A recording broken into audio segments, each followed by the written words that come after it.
Então vamos lá, o tema da minha palestra é o poder de dar a volta por cima.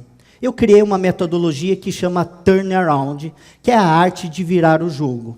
Mas por que dar a volta por cima, por que virar o jogo? Eu, ao longo de 23 anos de empreendedorismo, ao longo de 31 anos de trabalho, e com meus 10 anos de experiência internacional, eu entendi que o ser humano, seja no Brasil, no Japão ou em qualquer parte do planeta, ele é eterno insatisfeito. Ele sempre quer viver em outro patamar. Ele quer ter uma vida melhor, seja um carro, uma casa, ganhar mais dinheiro, mudar de profissão, mudar de vida, viajar pelo mundo. Nós somos eternos insatisfeitos. Então, independente da sua situação financeira, a sua situação profissional, nós podemos virar o jogo a todo momento e sempre dar a volta por cima. Isso significa que não é para mostrar para o meu vizinho, para a minha família, para ninguém, esse meu poder de reinventar, o meu poder de viver em outro patamar. Existe uma filosofia no Japão que fala, a filosofia Kaizen, do eu melhor a cada dia. Hoje ser melhor do que ontem e amanhã ser melhor do que hoje. Então nós devemos e temos que correr atrás dessa evolução contínua, dessa evolução permanente. Mas minha vida não começa... hoje sou empresário, minha empresa está presente em 12 estados, mais de 40 cidades, mas minha vida nem sempre foi assim. Eu nasci numa família muito pobre, que é diferente de humildade. Eu morei numa casa de barro até meus 19 anos de idade. Eu fui conhecer meu pai com 18 anos de idade. E com 9 anos de idade, eu tive o meu primeiro turnaround, que foi a minha primeira virada. Minha mãe acordava às 5 horas da manhã, ela ia para a roça e ela voltava entre 7 e 8 horas da noite. E naquele dia eu me recordo muito bem como se fosse o dia de hoje. Ela colocou um prato de feijão na mesa e ela empurrou o prato falando: come, filho, que esse feijão está gostoso. Naquele momento, uma criança de 9 anos de idade, só estava eu e ela, eu falei: mãe, vamos comer junto. Ela empurrou o prato de novo na minha frente e começou a chorar. Naquele momento, com 9 anos de idade, eu entendi que não era a falta de fome. Eu entendi que uma mãe, quando ela tem filhos para sustentar, ela prefere dar comida aos filhos do que ela mesma comer. Uma criança de 9 anos de idade quer brincar, quer estudar, ela não pensa em fazer nada mais fora desse contexto, mesmo porque ela não tem muito discernimento de saber o que fazer com 9 anos de idade, e naquele momento eu tomei uma decisão que eu precisava virar o jogo da minha vida. Até meus 4 anos de idade, a gente não tinha água nem energia potável. Minha mãe ia buscar água na bica, ela esquentava no fogão de lenha e dava banho em 4 crianças numa bacia de alumínio. Então eu cresci com aquele mapa mental de uma forma muito bem estruturada, que eu não podia mudar a minha origem, mas eu podia fazer do meu destino um destino diferente da minha vida. Então, com 9 anos de idade, eu saí, pedi emprego, bati na porta de uma vizinha, ela deu a oportunidade de eu pegar leite, andava 2 quilômetros para ir, 2 quilômetros para voltar. Toda vez que eu entregava o leite, ela me dava uma moedinha.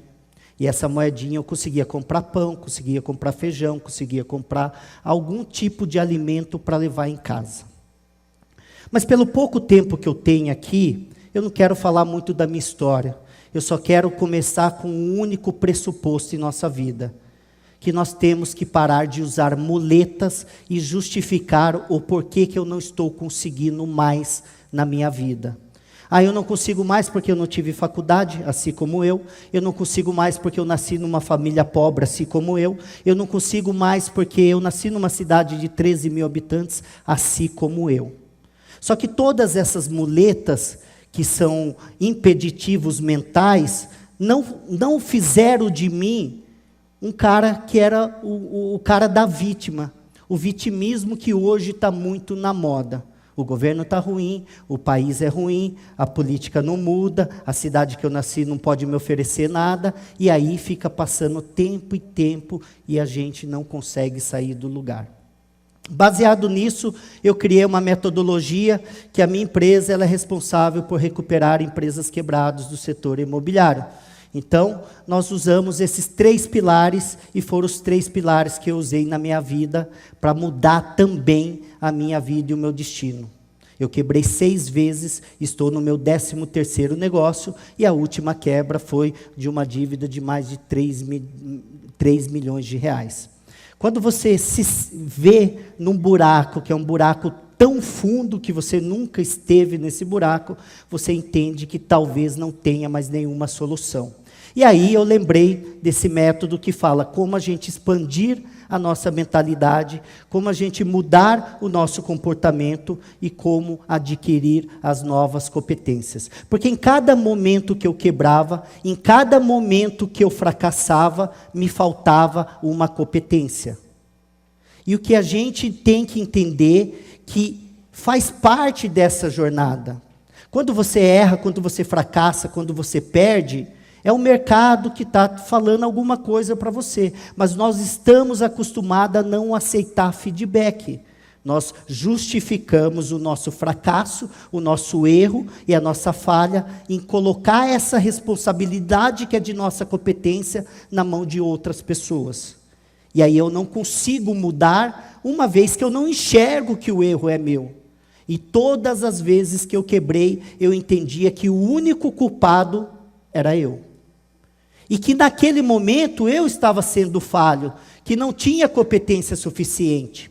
E aí eu fui aplicar a metodologia, que o meu primeiro pilar, meu primeiro princípio é: não queira resultados imediatos. Não existe bala de prata, não existe fórmula mágica. Quem vende isso, na minha opinião, é batedor de carteira. Eu levei 23 anos para ser bem-sucedido da noite para o dia. 23 anos, eu comecei a empreender desde os meus 17 anos.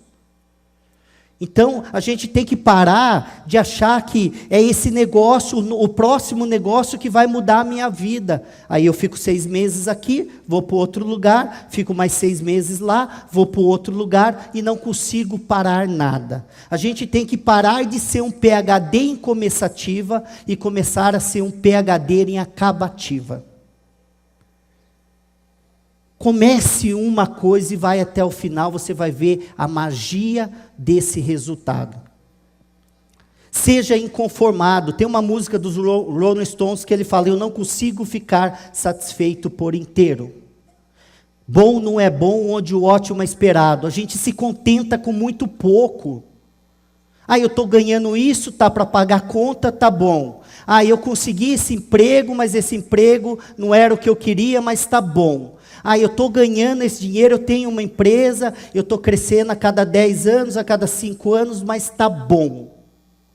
E aí eu fico me contentando com o bom. E esse contentamento está baseado muito nas minhas referências, né? Se você não tem um outro mundo de experimentação, você sempre vai achar que aquilo que você tem é o suficiente. Que aquilo que você está conseguindo naquele momento é o máximo que você consegue.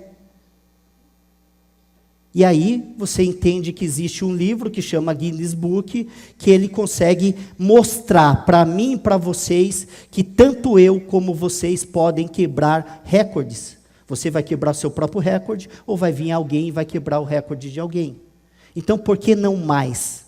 Por que não viver em descontentamento o tempo todo? Ninguém está falando de perfeccionismo, ninguém está falando de ingratidão, nós estamos falando para que eu esteja em movimento o tempo todo. Faça o que tem que ser feito. As pessoas querem falar hoje, fala muito a palavra da moda, disruptura. Aí eu preciso ser disruptivo. Mas aí você entra na empresa, eu era consultor de empresa, eu entrava na empresa e ele não fazia nem um arroz com feijão bem feito. Ele não consegue atender bem feito, ele não consegue dar feedback para o seu cliente, ele não consegue chegar no horário. No Japão, ele se programa para chegar meia hora antes de qualquer encontro. Aqui, o brasileiro, ele chega meia hora depois e ele não justifica o atraso.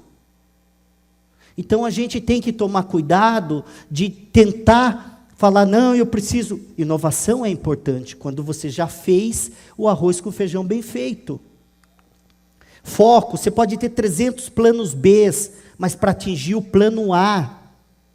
Senão você vai ser o pato, que nada, corre, voa e não faz nada bem. Você quer ser aquele cara polivalente, bacana, mas qual que é a sua especialidade? Qual que é a sua melhor especialidade que é percebido pelos outros, não percebido por você? Às vezes as pessoas falam, nossa, eu sou bom em vendas.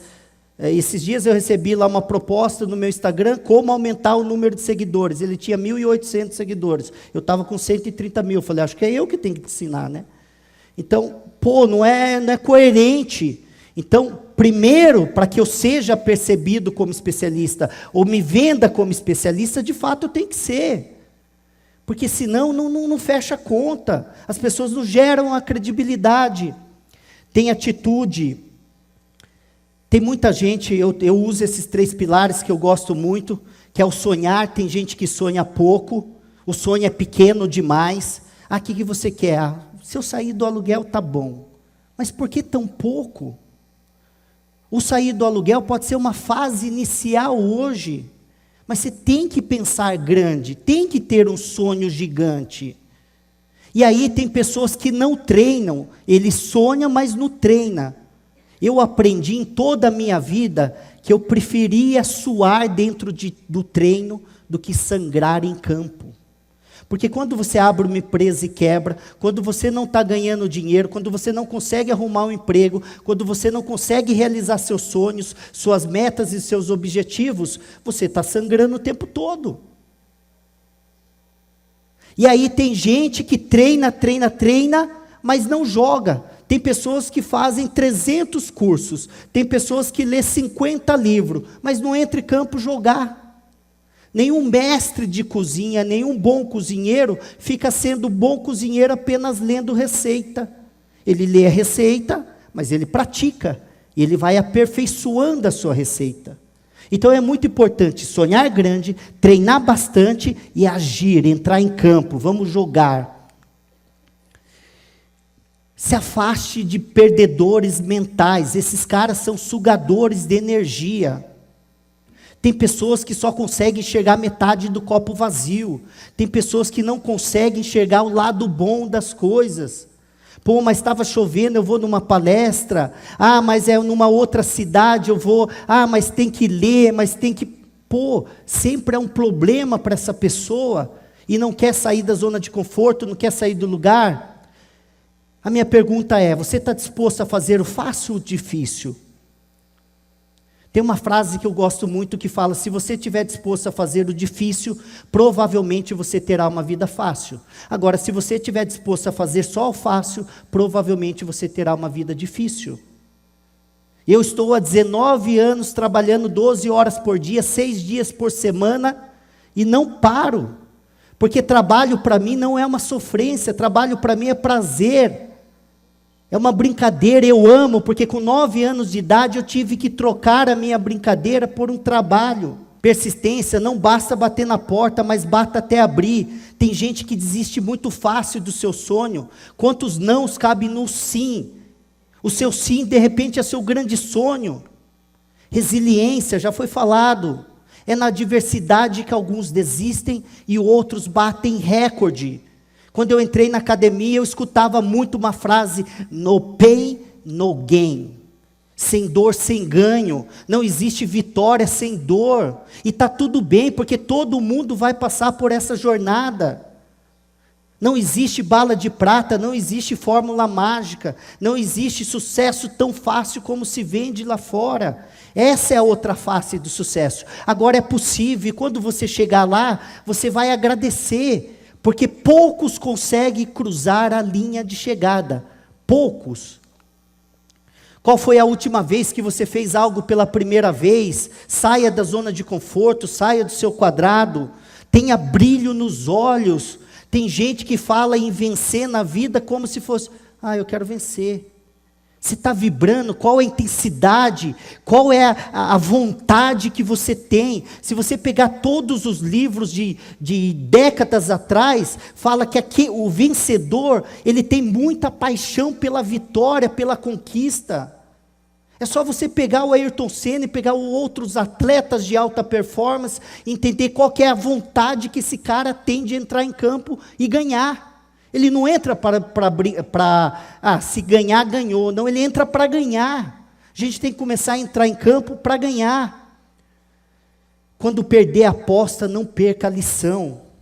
Não se preocupa quantas vezes você errou na sua vida. É no fundo do poço que nós encontramos grandes diamantes. As cicatrizes da vida, ela é bela. A diferença de uma pessoa de sucesso é que ela fracassou muito mais vezes que um indivíduo sem sucesso tentou. Então tente outra vez e mais quantas forem necessário. Continue tentando até você conseguir. Não desista. As suas escolhas, nós já falamos. Tem gente que acha caro um livro de R$40, mas sai daqui e vai beber meia dúzia de cerveja, e no outro dia está ferrado do mesmo jeito. Você está escolhendo fomentar o quê? Nada nessa vida é permanente. Um dia no chão, um dia de pé. Não existe gráfico reto. E acredite, você é melhor do que isso, você pode. Eu tinha todos os indicadores para ser uma pessoa sem sucesso. Todos os indicadores. E eu venci. Você também pode.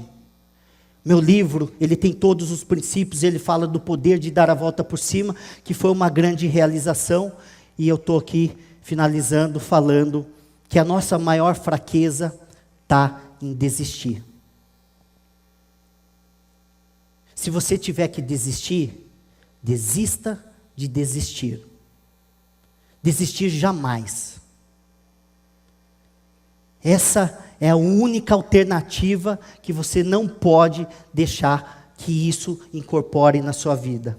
E eu quero terminar com uma frase falando que um homem e uma mulher de moral nunca fica no chão. Reconhece a queda e não desanima. Levanta, sacode a poeira e dá a volta por cima. Meu muito obrigado.